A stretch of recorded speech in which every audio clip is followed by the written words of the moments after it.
Vice President Kamala Harris is flip-flopping on the border. That's the headline of an Axios story that blew up online. If elected, Harris has vowed to spend hundreds of millions of dollars on building a wall along the southern border. I wonder where she got that idea. The wall was something she once called, quote, un-American when Trump was in office. She also called the wall a vanity project for Trump. Let's watch. This issue is about a vanity project for this president. Right. And it is a problem of his own making. Right. And listen, when I travel this country, folks have plenty enough problems that they need their president to focus on. You know what? Instead of a wall that, by the way, because I was a prosecutor for many years, including the Attorney General of California, I specialize on transnational criminal organizations. Yeah. That wall ain't gonna stop them. No. And here's another example from her 2019 CNN town hall. Let's watch. This administration has decided to vilify them and to trade on them for the sake of this president's medieval vanity project called a wall. Let me be very clear. I'm not going to vote for a wall under any circumstances, and I do support border security. And if we want to talk about that, let's do that. Here is how Harris spoke about the border during last week's DNC. After decades in law enforcement, I know the importance of safety and security, especially at our border.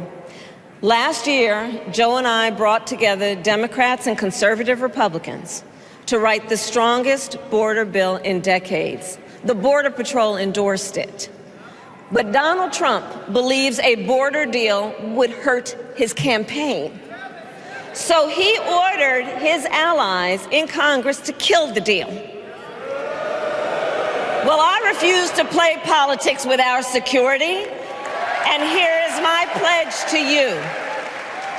As president, I will bring back the bipartisan border security bill that he killed, and I will sign it into law. Axios writes, quote, it's the latest example of Harris flip-flopping on her past liberal positions, such as supporting Medicare for all and banning fracking. To be fair, Harris's immigration policy still differs from Trump. She has opposed Trump's policies on mass deportation and family separation. Reacting to the Axios story online, Trump's VP pick, J.D. Vance, wrote, quote, Kamala Harris is fake. If she wants to build the border wall, she could start right now. How Kamala Harris learned to stop worrying and love the wall is, I guess, the story here. Does go to show how far Democrats have moved back, I guess, toward the right or in the other direction on immigration, given the massive win that issue is for Donald Trump when you poll people. But, I remember a time when Democrats were describing everything that the Trump administration did on immigration as fascist or kids in cages, et cetera.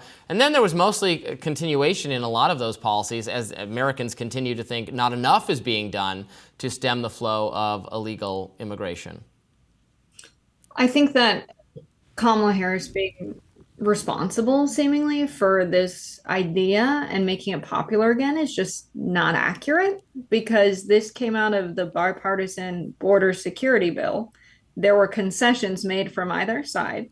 The border wall came into the bill from Republicans, and in exchange, the Democrats got things they wanted in the bill. That's how bipartisan compromise works. To say that she's, copying Trump's homework or adopting Trump's policy in some way is ridiculous.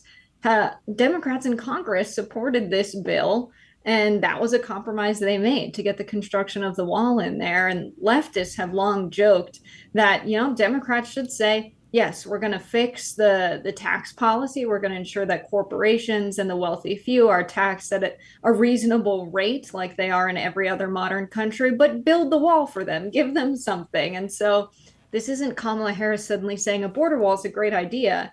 This is her supporting the bill that was a compromise in Congress. Well, yeah. So but I don't know if they're so up in arms about it. I mean, but we heard she called the border wall a vanity project. She was against the wall itself in previous interviews. And, from my standpoint, we need, some spending, obviously, on borders. What we mostly need is a reform to the process. I don't know that there are parts of the border where a wall probably makes sense. There's parts of the border where it doesn't. The wall itself is not the end-all, be-all in my view, I'm not sure I'd call it a vanity project. Americans demand some level of border security. What they really want is to make it easier to come to the country legally so that you don't have people trying to stream across the border in unsafe conditions or, testing the integrity of a wall. It's true that we couldn't just build a giant wall and actually keep everybody out. So that's maybe not the answer, but something has to be done about border security. And I guess Kamala Harris used to have a kind of contempt for that idea. I agree she's certainly moved in a more stridently anti-illegal immigration direction. Again, this is the person, we're not allowed, you can't say she was literally the border czar, even though she was put in charge of, she was described as the border czar in the mainstream media because she was in charge of dealing with the negative consequences of or contributions to illegal immigration. She was responsible for that, and here we are. Well, many people vote for bills that they don't agree with everything in them, Joe Manchin being one of the most famous examples of this. But Kyrsten Sinema, one of the supporters of the bill, her website describes it as, a bill that will end catch and release, strengthen our asylum system by delivering determinations efficiently and fairly. It will enhance security and improve the legal immigration system.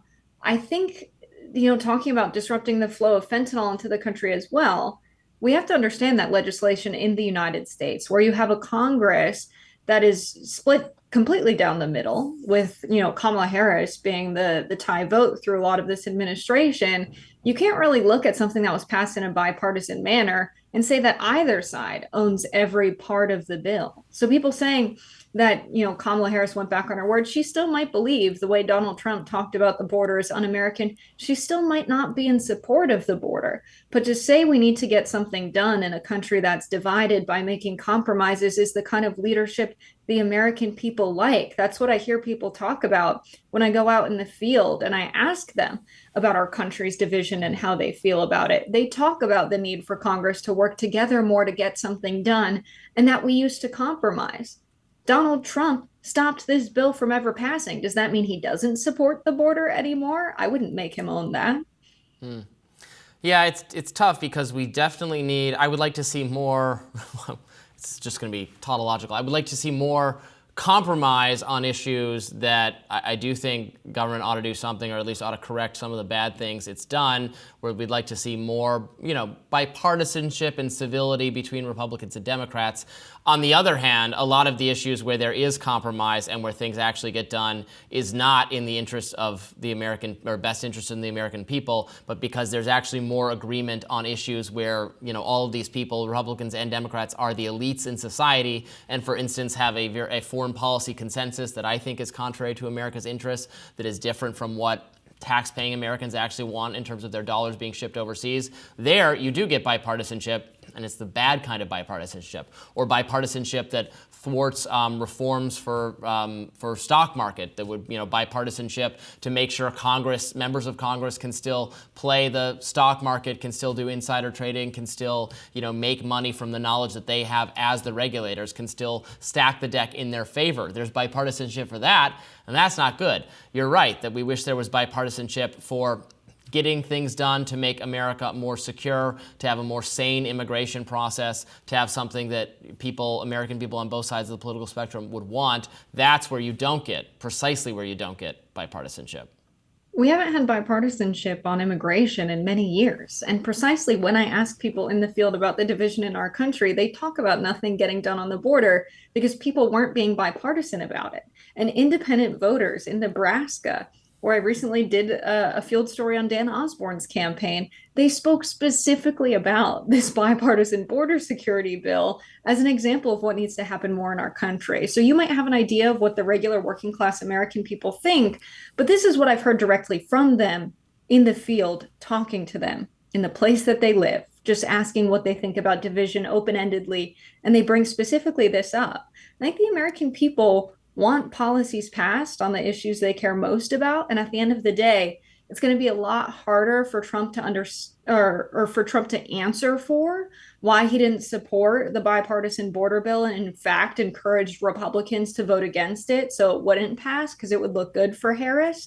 And now Harris can say, I did support a bill that actually had the wall in it because that's what Republicans fought to get in it. This was a bipartisan bill. This was democracy at work, and they ruined it. And I think by making this a thing, by making this story a thing, Republicans are pointing voters in the direction of the very issue that they have to answer for and actually is a weakness for them. So I don't know why this story is becoming so popular among Republicans, trying to make her answer for what Republicans got in the bipartisan bill. She's just being, someone who supports bipartisan legislation by supporting this. And I say this as someone who's on the left, who's very critical that they ended, the detainment. They're pushing to end catch and release at a time when we've seen an increased reliance on private prisons along the border to a similar scale. I don't think the issue's been solved in that respect, and they're sort of taking credit that it has been. So I have criticisms of Harris from the left, but I really don't understand the logical flow of the argument on the right now, criticizing Harris for this. Well, that does it for us for today on Rising. Thank you all so much for tuning in. We are just getting started with the week still. It's only Tuesday. We'll be back with more of the show tomorrow. Please be sure to like, share, and subscribe so you never miss any of our content. And for those of you who like to listen while on the go, we're now available anywhere you can find podcasts. We'll see you tomorrow, Jessica. Bye, y'all.